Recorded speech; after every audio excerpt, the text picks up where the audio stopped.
Monday, 6 in the morning. My cabin's peace shatters as the doorbell tolls like a funeral knell. Linda Robinson, HOA president, quivers in a wrinkled gray cardigan, thrusting a yellow notice like a declaration of war. "Mr. Johnson, sell this sanctuary in 48 hours, she snaps, voice fracturing with panic. I scan the urgent notice, no violations, just a forged signature screaming fraud. A grin creeps up. Linda's crossed the wrong man. This cabin's my legacy, and I crush bullies like her. Tell me in the comments what you'd do with a scam like this. This fight's just begun." I was enjoying my peaceful morning when Linda Robinson arrived, handing me an ultimatum. My inherited cabin was my sanctuary, until she decided otherwise. I examined the notice more carefully while Linda stands there fidgeting like she's got somewhere urgent to be. The document claims I'm in serious violation of HOA regulations and must sell within 48 hours or face immediate legal action. But here's the thing about being a software engineer. We read documentation carefully. In this document, it's garbage code. No specific violations listed, no reference to which regulations I supposedly broke, and the signature looks like it was signed with a different pen than the rest of the text. Linda's watching me read, and I can see sweat beading on her forehead despite the cool mountain morning. "Linda," I say, setting down the notice and giving her my best professional smile. "This is interesting. Which specific regulation am I violating?" She shifts from foot to foot, clutching her purse like it contains state secrets. "It's all in the notice, Mark. Very serious violations. The HOA board voted unanimously." I nod thoughtfully. "The board? Huh. And when was this vote?" Her eyes dart away. "Last week. Emergency meeting. Look, I don't make the rules. I just enforce them." Something in her tone tells me she's lying through her teeth, but I keep my expression neutral. After Linda leaves, practically sprinting to her beat-up Honda Civic, I do what any good engineer does when faced with the system error. I investigate. I call the HOA office. "No violation reports for your property," Sarah says. Bingo. Linda's freelancing. I dig through HOA records and discover a clear pattern. Linda pressures homeowners with urgent violation notices, forcing them to sell below market price. The sales are linked to Linda's side business. But what's her angle? And why target me specifically? My phone buzzes with a text from Eric Foster, who owns the hardware store down in town. "Mark, saw Linda leaving your place this morning. She looked agitated. Everything okay?" Eric's a good guy, lived in Pine Ridge longer than anyone, and has his finger on the pulse of local drama. I text back asking if he's got time to chat, and within 20 minutes, his pickup truck is rumbling up my driveway. Eric's one of those guys who knows everyone's business without being gossipy about it, a valuable trait in a small mountain community. "Linda Robinson," Eric says, shaking his head as we sit on my deck with coffee, "has been trouble since day one. Did you know she forced the Hendersons to sell last month? Same playbook, urgent violations, threats of legal action, 48-hour deadline." He pulls out his phone and shows me a local news article I'd missed. Henderson Family Farm, in their family for 3 generations, sold for 60% of market value. Linda somehow connected them with a buyer who paid cash immediately. The pieces start clicking together. This isn't about HOA violations, it's about money. Eric adds, "Linda's broke, her ex-husband cut alimony, and foreclosure's knocking. Now we're getting somewhere. A desperate person with authority and a pattern of forcing distressed sales. Linda's running a con game using the HOA as her weapon. But she made one crucial mistake. She picked a target who actually reads the fine print and knows how to fight back." As Eric drives away, I notice Linda's Honda is parked at the end of my street, engine running. She's watching my house through binoculars. Amateur hour. I grab my phone and start recording video through my window. If Linda wants to play games, I'll document every move she makes, but first I need to understand the rules of engagement. Time to call my college buddy Matt Cooper, who happens to be the best real estate lawyer in 3 counties. Matt and I go way back to our fraternity days, and he owes me a favor from when I helped him land his first job at a law school. "Mark, how's mountain life treating you?" Matt's voice booms through the phone. After I explain the situation, his tone gets serious. "Send me everything you have. Photos of the notice, documentation of your property records, anything Linda gave you. This sounds like harassment using HOA authority, which is illegal in Colorado. We might have grounds for a countersuit if she keeps pushing." That's exactly what I wanted to hear. Linda thinks she's playing chess, but she doesn't realize I've already moved my pieces into position for checkmate. 24 hours into Linda's 48-hour ultimatum, and I'm deep in research mode. Coffee's brewing, laptop's humming, and I'm treating this like the most important debugging session of my career. Because that's exactly what this is, debugging Linda Robinson's scam operation. I dig into Pine Ridge HOA's records, my screen glowing with property deeds that scream fraud. Linda's name is everywhere, linked to every forced sale, her real estate side hustle profiting off misery. My screen flashes with proof. Every forced sale funnels through Linda's Robinson Real Estate Services, her scam empire. Then my phone buzzes. Linda's texting threats, demanding I stop digging. She's not just abusing HOA authority, she's profiting directly from the forced sales. My phone rings, interrupting my investigation. Mr. Johnson, this is Jennifer from Mile High Bank. We're calling about your mortgage account. I don't have a mortgage. I own the cabin outright. I think you have the wrong number, I say, but Jennifer continues. We show a mortgage application was submitted yesterday for your property on Aspen Trail. We wanted to verify the application details. My blood runs cold. Linda's not just harassing me. She's actively trying to fraudulently mortgage my property. I asked Jennifer to email me the application details and flag the account for fraud investigation immediately. The fraudulent mortgage application has Linda's fingerprints all over it. Someone forged my signature on documents claiming I need emergency financing to pay HOA fines and legal fees. The requested loan amount? $90,000. Exactly what Linda needs to save her own house from foreclosure. She's not just stealing my property. She's using it as collateral for her own financial rescue. This woman has balls, I'll give her that, but she clearly doesn't understand what happens when you mess with someone who makes a living solving complex problems. Eric shows up around noon with sandwiches and more intel. I did some digging of my own, he says, settling into my deck chair with the satisfied look of someone who loves a good mystery. Talked to my buddy at the county assessor's office. Turns out Linda's been very busy lately. She's requested property records for 12 different homes in our area over the past 6 months. Guess which properties? Every single one that received violation notices. We spread out the documents on my table, and the scope of Linda's operation becomes clear. Here's the really interesting part, Eric continues, pulling out a manila folder. Linda's been attending city planning meetings where they discuss new development projects. There's a resort company that wants to build a luxury mountain retreat, and they're buying up properties in our area. Want to guess who's been feeding them information about available properties? The pieces click together like lines of code finally compiling correctly. Linda isn't just running random scams. She's systematically targeting properties that a developer wants, forcing residents to sell cheap, then facilitating sales to the development company for significant markups.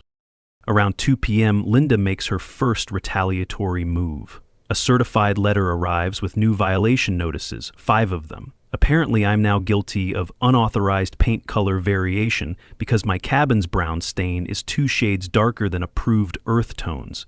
I'm also violating proper parking protocols because my truck is parked 3 inches closer to the street than regulations allow. The noise violation is my favorite. I'm disturbing the peace with excessive typing sounds during quiet hours between 7 p.m. and 7 a.m. The woman is creative, I'll give her that. But Linda's creativity reveals her desperation. Each violation notice demands immediate payment of fines totaling $1,200, with a payment deadline of 24 hours. She's escalating the pressure, hoping I'll cave and accept her original offer to help me sell quickly to avoid further legal complications. What she doesn't realize is that every fraudulent violation notice she sends me is evidence for the case I'm building against her. Keep digging that hole, Linda. I'm here for it. Matt calls. Linda's violation notices break 3 Colorado statutes. The fraudulent mortgage application is felony fraud. What's worse, she hasn't held a single official board meeting in 8 months. To issue violation notices, the HOA board needs to vote on them in an official meeting, with recorded minutes. She's been operating as a one-woman show, issuing violations without any legitimate authority. Evening brings Linda's next escalation. My power gets cut at exactly 6 p.m., right in the middle of a video call with a client. The utility company claims it's emergency maintenance, but Eric drives by an hour later and reports that every other house on the street has power. Linda's getting desperate, which means she's dangerous. Desperate people make mistakes, but they also take bigger risks. I set up my laptop on battery power and start documenting everything. If Linda wants to play hardball, she's about to learn why you don't mess with someone who thinks systematically for a living. I call the utility company's emergency line and speak to a supervisor named Carlos. Sir, we show no scheduled maintenance for your area. If your power's been cut, someone called in a false emergency report. We can have a crew out tomorrow morning to investigate. Perfect. Another piece of evidence for Linda's growing legal troubles. I also call the county sheriff's non-emergency line to report the fraudulent utility call. Deputy Morrison takes my statement and informs me that making false emergency reports is a misdemeanor in Colorado.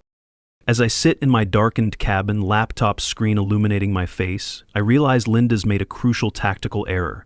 She's escalated from harassment to actual criminal activity, fraud, false emergency reports, and illegal interference with utility services.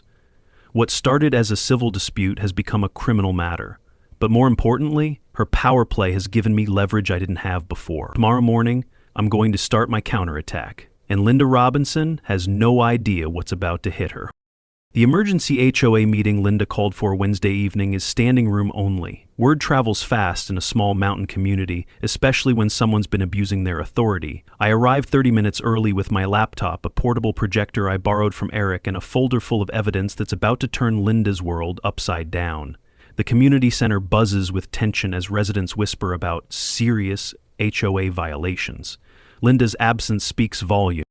Eric waves me over to the front row, where he's saved seats for both of us and Matt, who drove up from Denver specifically for tonight's show. You ready for this? Eric asks, but I can tell from his grin that he's more excited than nervous. Matt reviews his notes one final time.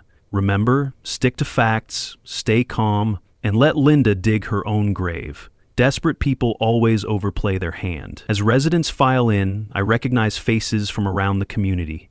The Hendersons, who sold their farm, the Martinez family, who fought their violation notices, and several others who've probably dealt with Linda's harassment.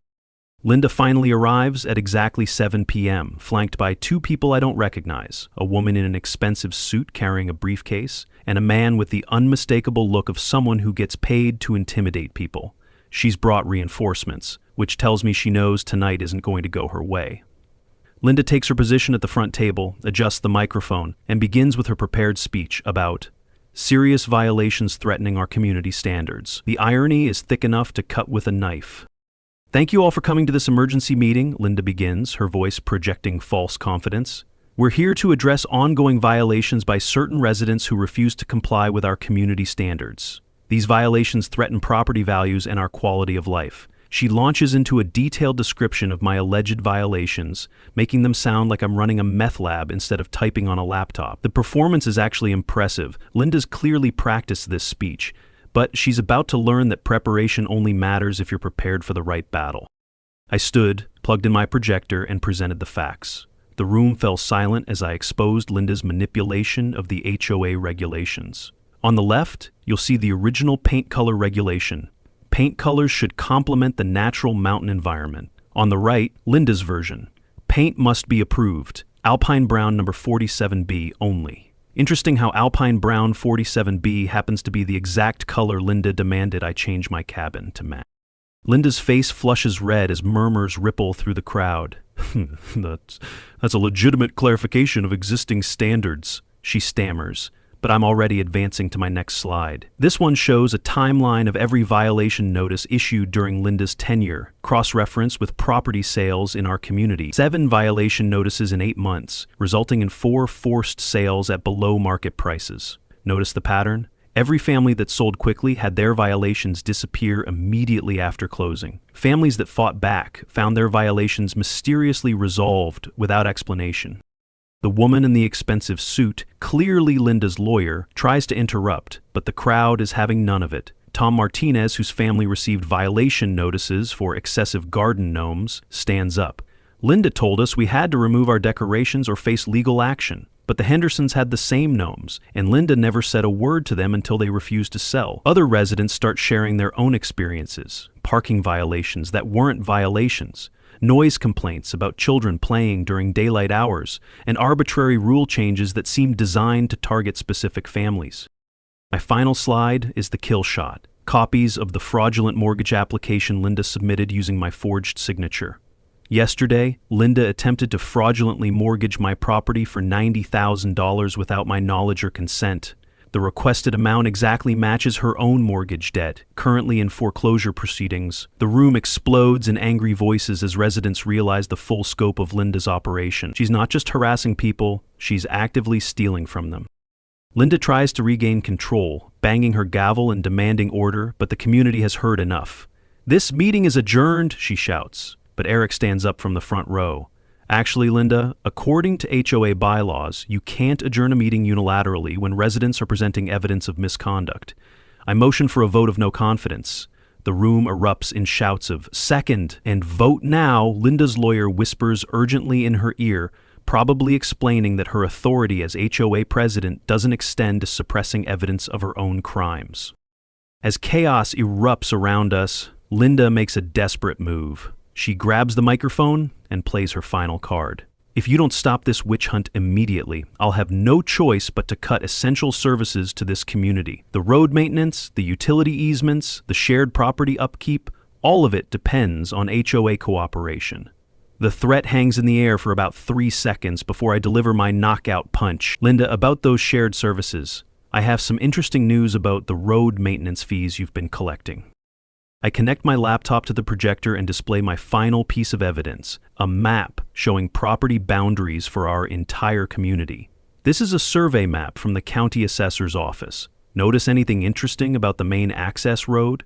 The red line clearly shows that the primary road into Pine Ridge community runs entirely through my property. Linda's been charging every resident $500 monthly for road maintenance fees. Total collected over $180,000 over 6 years. But here's the fun part. She's been collecting fees for maintaining a road that sits entirely on my private property, which means Linda owes me 6 years of back rent.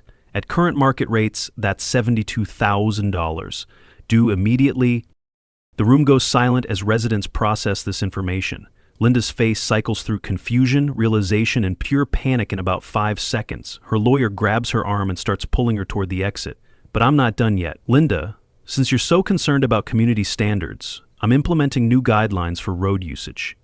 Effective immediately, your monthly access fee is $1,500, triple your current rate, and you'll need to pay all back rent in full before I grant continued access privileges. Game, set, match." The morning after the HOA meeting, I wake up to find Linda's Honda parked across from my driveway, engine running, with Linda inside talking animatedly on her phone. She's been there for over an hour based on the frost patterns on her windshield. Amateur surveillance at its finest. I pour my coffee, wave cheerfully from my kitchen window, and watch her nearly drop her phone in surprise. If Linda wants to play games, I'm happy to oblige, but she's clearly outmatched in the strategy department. Time to press my advantage while she's still reeling from last night's public humiliation. My phone starts ringing before I finish my first cup of coffee. The caller ID shows numbers I don't recognize, but the voicemails tell an interesting story. 3 different residents want to know more about the road maintenance fees Linda's been collecting. 2 others ask about joining a potential class action lawsuit against the HOA. Most interesting is a call from someone identifying himself as a reporter from the Denver Post, who heard about last night's meeting and wants to discuss HOA abuse in mountain communities. Linda's little empire is starting to crumble, and the vultures are circling. Around 10 a.m., a county sheriff's vehicle pulls into my driveway. Deputy Morrison steps out, and I meet him on my front porch. "Mr. Johnson, we need to discuss the fraud complaint you filed yesterday. I've been investigating, and we've discovered some concerning information about Linda Robinson's activities." He shows me a tablet with bank records that make my jaw drop. "Miss Robinson has been depositing HOA road maintenance fees into her personal account for the past 18 months. Total amount, $96,000. That's felony embezzlement under Colorado law." But the deputy has more surprises. "We also discovered that Linda's been filing false police reports about several residents in your community. Noise complaints, suspicious activity reports, even a claim that someone was operating an illegal business from their home. All of these reports were filed against people who later received HOA violation notices. The scope of Linda's operation is breathtaking. She's been using law enforcement as another weapon in her harassment campaign, wasting taxpayer resources to support her private scam operation. The deputy continues, "We're preparing arrest warrants for embezzlement and filing false reports, but I wanted to give you a heads up about something else. Linda's been claiming that you threatened her with physical violence. She's trying to get a restraining order that would prevent you from attending HOA meetings or accessing community property." I almost laugh out loud. Linda's so desperate that she's now trying to get the legal system to ban me from exposing her crime. Deputy Morrison, I hope you'll note that I've recorded every interaction I've had with Linda. I'd be happy to provide those recordings for your investigation. After the deputy leaves, I decide it's time to take a closer look at those property records. I drive to the county assessor's office in town and spend 3 hours poring over surveys, deeds, and boundary maps. What I discover is even better than I hoped. Not only does the main access road run entirely through my property, but the community's shared parking area, the mailbox cluster, and even the small park area with picnic tables are all built on land that belongs to me. Linda hasn't just been collecting road maintenance fees for my property. She's been charging people to use facilities built entirely on my land. The numbers are staggering when I calculate them properly. 32 families in Pine Ridge community, each paying $500 monthly for shared services that are entirely located on my property. That's $16,000 per month, or $192,000 per year. Over 6 years, Linda has collected over $1 million in fees for services provided on my land without ever paying me a penny. The woman hasn't just been running a scam, she's been operating an illegal business using my property as her base of operations. I call Matt immediately to share the discovery. "Mark, this is beyond anything I expected. Linda's not just guilty of embezzlement, she's guilty of operating an unauthorized commercial enterprise on private property. In Colorado, that's grounds for both criminal charges and civil damages. You could sue for back rent, lost income, and punitive damages. We're talking about potentially millions of dollars." The irony is delicious. Linda tried to force me to sell my property to solve her financial problems, and instead, she's handed me legal grounds to solve my financial future. But the best discovery comes when I dig deeper into the property records. The original survey from 1987 shows that when my grandfather built the cabin, he actually owned 12 acres, not the 8 acres I thought I inherited. The missing 4 acres? They include the entire Pine Ridge Community Center, the shared recreational facilities, and Linda's own house. Somehow, during the HOA formation process in 1992, those 4 acres were illegally transferred to community ownership without proper compensation to my grandfather. I spend the rest of the afternoon documenting everything with photographs, surveys, and legal descriptions. By evening, I have a complete case file that would make any prosecutor salivate. Linda Robinson hasn't just been running a harassment campaign, she's been operating an illegal commercial enterprise on stolen land. The property she's been using as collateral for her own mortgage doesn't actually belong to the HOA. It belongs to me, and it has for the past 37 years. As the sun set, I spotted smoke rising from the community center. Eric's call confirmed my suspicion. Linda had set fire to the office, but I wasn't worried. I had already documented everything. The scene at the community center is surreal. Fire trucks, sheriff's vehicles, and half the community standing around watching the HOA office burn. Linda's nowhere to be seen, but her absence is more damning than her presence would have been. Deputy Morrison spots me in the crowd and walks over. Convenient timing for a fire, don't you think? Especially since the only thing that burned was the HOA financial records.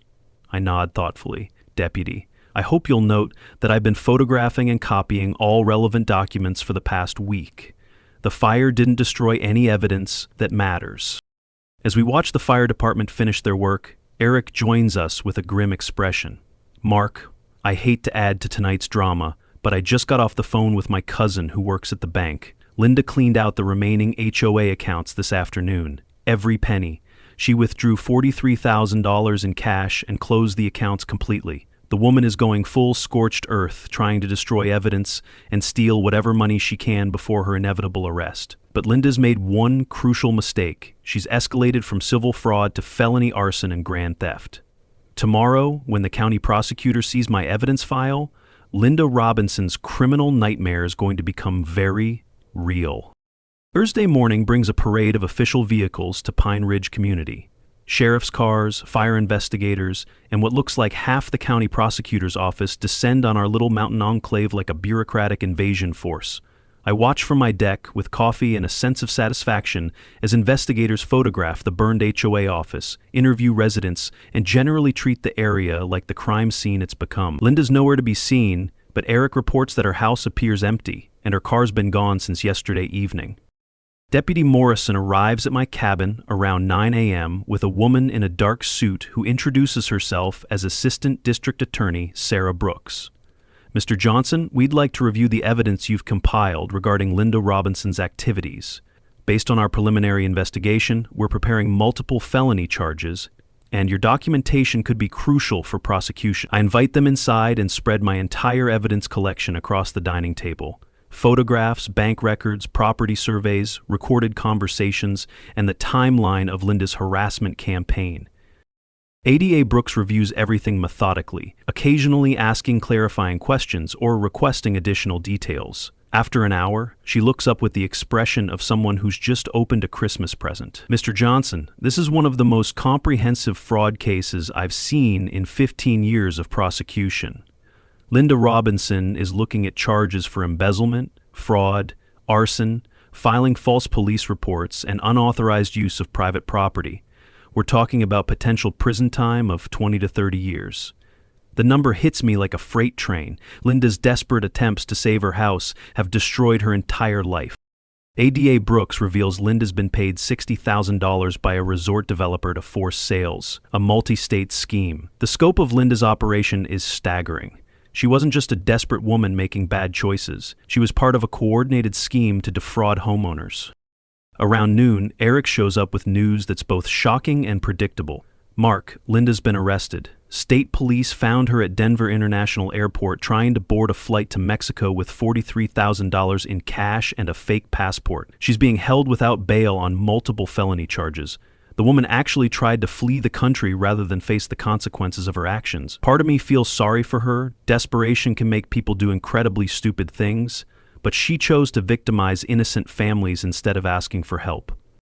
The afternoon brings an unexpected visitor. Tom Henderson, whose family farm was one of Linda's early victims, drives up with his wife Martha and a folder full of documents. Mark, we heard about Linda's arrest on the news. We wanted to thank you for exposing what she did to us and other families.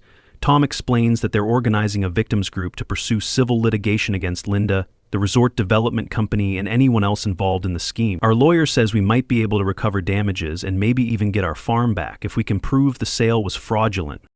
Martha Henderson hands me a newspaper clipping that makes my blood boil. It's an article from the Denver Business Journal, dated 6 months ago, titled "Mountain Resort Developer Streamlines Property Acquisition Process."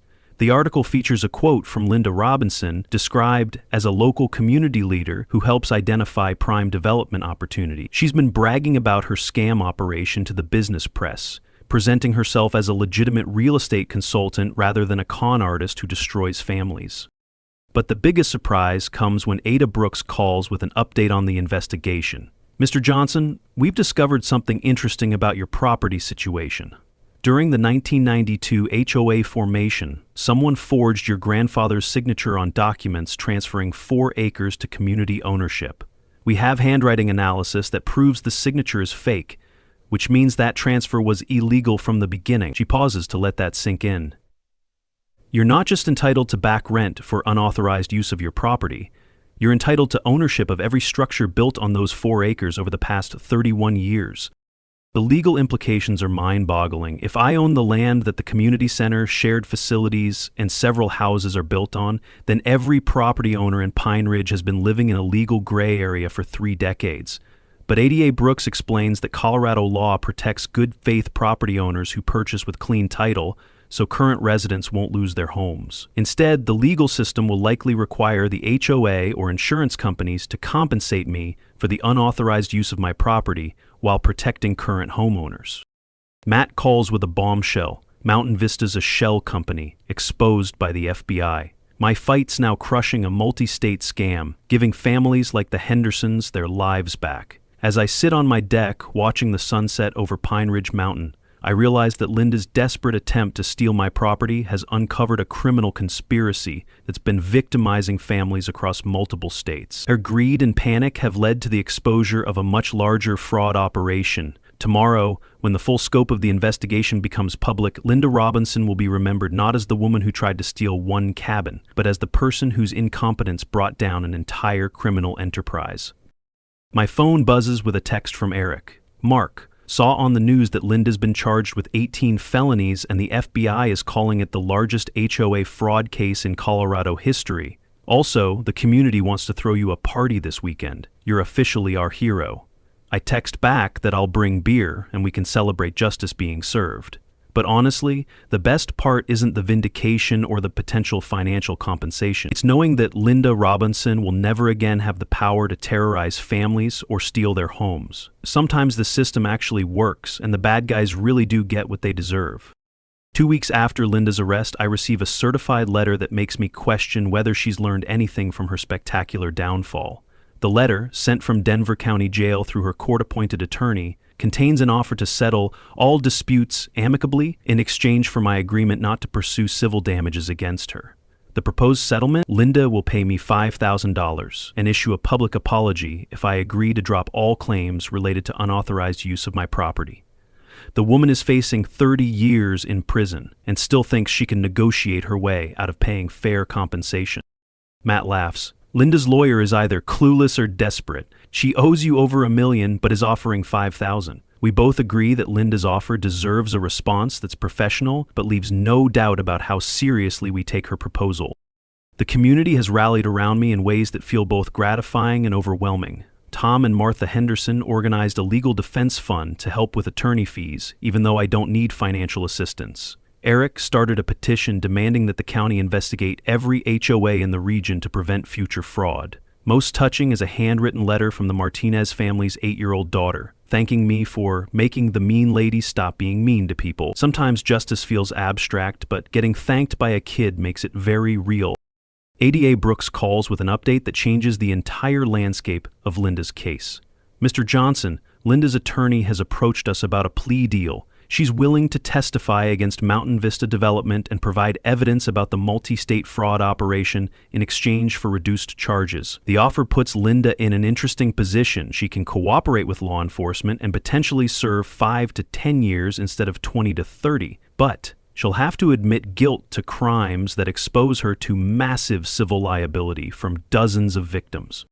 But Linda's legal troubles are just beginning. The FBI's investigation into Mountain Vista Development has uncovered evidence that Linda's operation was part of a much larger conspiracy. According to ADA Brooks, similar schemes have been running in mountain communities across Colorado, Montana, Idaho, and Wyoming, all coordinated through shell companies controlled by the same criminal organization. Linda thought she was running a small-time scam to save her house, but she was actually a low-level operative in a sophisticated real estate fraud network. The most satisfying development comes when Eric brings me a copy of the local newspaper, featuring Linda's mugshot on the front page under the headline, "Local HOA President Charged in $1 Million Fraud Scheme." The article details every aspect of Linda's crimes, from the forged violation notices to the fraudulent mortgage applications to her attempted flight to Mexico. But my favorite part is the quote from one of her former neighbors. Linda always acted like she was doing everyone a favor by enforcing HOA rules. Turns out she was robbing us blind while pretending to protect our property values. 3 weeks after her arrest, I face Linda in court, her eyes hollow as she pleads guilty, knowing her empire of lies has collapsed. The motion also claims that my evidence was obtained through unauthorized surveillance of Linda's activities. It's a Hail Mary legal strategy that's both pathetic and insulting, but it gives me an opportunity to demonstrate just how thoroughly I've documented everything. Matt and I respond to Linda's motion with a comprehensive filing that includes 37 pages of evidence, witness statements from 14 community members, bank records showing Linda's embezzlement, and video footage of her attempting to break into my property. We also include a detailed timeline showing that Linda initiated every escalation in our conflict, always in direct response to my legitimate questions about her authority and method. The judge reviews everything and dismisses Linda's motion within 48 hours, calling it frivolous and without merit. The final confrontation comes during Linda's plea hearing, which I attend as both a victim and a witness. Linda looks dramatically different from the confident woman who showed up at my door with fake violation notices. She's lost weight, her hair is unkempt, and she has the defeated posture of someone who's realized that consequences are real. When the judge asks if she understands the charges against her, Linda's voice is barely audible as she pleads guilty to 12 felony counts. During the victim impact portion of the hearing, I get to address Linda directly for the first time since her arrest. Linda, when you came to my door demanding that I sell my home, you weren't just trying to steal my property. You were trying to destroy the legacy my grandfather left me, the security I've built through years of hard work, and the peace I found in this mountain community. But your actions revealed something important, that people will stand together against bullies and thieves, and that justice still matters in America. Linda's sentencing is scheduled for next month, but the plea agreement means she'll serve 8 years in federal prison, followed by 5 years of supervised probation. She'll also be required to pay full restitution to all victims, which in my case amounts to $1.4 million, including interest and legal fees. Linda's house, cars, and remaining assets will be sold to partially cover what she owes, but she'll be making monthly payments for the rest of her life. As I leave the courthouse, Martha Henderson catches up with me in the parking lot. Mark, I wanted you to know that we got our farm back. The judge ruled that our sale was fraudulent and void, so we're moving home next month. She pauses and wipes away tears. Linda robbed us of a year of our lives, but she couldn't steal our future. Thank you for fighting when the rest of us were too scared or too beaten down to stand up for ourselves. While walking to my truck, I realized that Linda's attempt to destroy my life actually gave me the opportunity to help rebuild other people's lives. Sometimes the best revenge really is living well. 6 months after Linda's sentencing, Pine Ridge has transformed. The community center is rebuilt, Eric Foster is the new HOA president, and financial oversight is now a priority. Most importantly, every family that Linda forced to sell their homes has either moved back or received full compensation for their losses. The Hendersons are back on their farm, the Martinez family has their garden gnomes proudly displayed, and life in Pine Ridge feels like what mountain community living should be. I'm sitting on my deck on a crisp October morning, watching Tom Henderson work in the vegetable garden behind his restored farmhouse, when my phone rings with a number I don't recognize. Mr. Johnson, this is Patricia Williams from Sunset Valley HOA in Utah. We're dealing with a situation similar to what you experienced in Colorado, and we were hoping you might have some advice. The caller explains that their HOA president has been issuing questionable violation notices and pressuring residents to sell their homes at below-market prices. The pattern sounds eerily familiar. In the past 6 months, I've received dozens of calls from HOA members across the West facing similar issues. My fight against Linda has turned into a nationwide effort to combat HOA abuse. Matt Cooper has started specializing in HOA fraud cases, and Eric has become a sought-after consultant for communities trying to implement transparent governance. The financial resolution of my case with Linda exceeded everyone's expectations. The sale of her assets covered about $200,000 of what she owed me, and the court-ordered garnishment of her future income will provide monthly payments for the next 25 years. But the real windfall came from the FBI's investigation into Mountain Vista Development. The criminal organization behind the multi-state fraud scheme had assets seized totaling over $40 million, and victims like me will receive substantial compensation from the Federal Restitution Fund. Linda herself has become something of a cautionary tale in legal circles. Her case is now taught in law schools as an example of how small-scale fraud can escalate into federal racketeering charges when it's part of a larger criminal enterprise. She's serving her time at a minimum security federal prison in Colorado, and according to news reports, she's been working in the prison library helping other inmates with legal research. Perhaps she's finally found a constructive way to use her attention to detail. The most unexpected development has been my relationship with the Henderson family. Tom and Martha have become close friends, and their granddaughter, Emma, treats my cabin like her second home.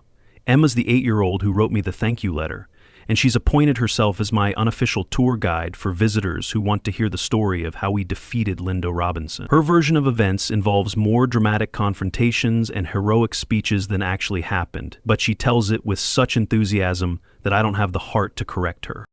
This morning's call from Patricia Williams in Utah represents the 15th request for help I've received this month. Each case has unique details, but the patterns are remarkably consistent. Desperate or greedy HOA board members abusing their authority to force property sales, usually in cooperation with outside real estate interests. The Linda Robinson playbook apparently wasn't original. It was just one variation on a common theme that's been playing out in communities across America for years. I spend an hour walking Patricia through the documentation strategies that proved crucial in building my case against Linda. The key is treating it like a research project, I explain. Document everything. Keep copies of every communication, and never assume that HOA board members are acting within their legitimate authority. Most importantly, don't fight alone. Build coalitions with your neighbors because individual homeowners have limited power, but organized communities can move mountains. After hanging up with Patricia, I realized that Linda's attack on my property has given my life a purpose I never expected. Before her 48-hour ultimatum, I was just a software engineer living quietly in my grandfather's cabin. Now I'm part of a growing movement of homeowners who refuse to be victimized by corrupt HOA officials. Linda thought she was targeting an isolated victim who would be too intimidated to fight back. Instead, she picked on someone with the skills, resources, and stubborn streak necessary to expose an entire criminal network.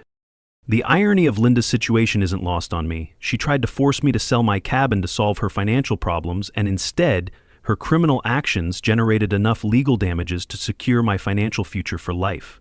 The restitution payments from her case, combined with compensation from the federal seizure of Mountain Vista Development's assets, mean I'll never need to worry about money again. Linda's greed destroyed her life while accidentally solving my retirement planning. Eric stops by around lunchtime with a bottle of beer and a grin that usually means he's got interesting news. Mark, I just got off the phone with a reporter from 60 Minutes. They want to do a segment about HOA fraud, and they want to film here in Pine Ridge. Apparently our case has become the poster child for everything wrong with unregulated homeowner associations. The idea of national television coverage is both exciting and terrifying, but Eric points out that publicity might help other communities recognize and fight similar fraud schemes. As the sun sets over Pine Ridge Mountain, painting the sky in shades of orange and purple that never get old, I reflect on how dramatically my life has changed in 1 year. Linda Robinson's desperate attempt to steal my home led to her imprisonment, the exposure of a multi-state criminal conspiracy, the recovery of millions of dollars in stolen assets, and the creation of a support network for HOA fraud victims across the country. She gave me 48 hours to sell my cabin. Instead, I tripled her rent and made her pay in full. But the real victory isn't financial. It's knowing that families like the Hendersons got their homes back, and communities like Pine Ridge learned that ordinary people can stand up to bullies and win. My phone buzzes with a text from Patricia Williams in Utah. Mark, we followed your advice and found evidence of embezzlement. Our HOA president just resigned and we're filing criminal charges tomorrow. Thank you for showing us that fighting back is possible. I smile and type back, congratulations. Sometimes the best revenge is making sure the next family doesn't have to go through what you did. Linda Robinson thought she could destroy my life to save her own. Instead, she taught me that protecting your community is the most satisfying kind of victory. QA stories where neighbors feud, secrets spill, and karma always clocks in. Stick around, we've got receipts.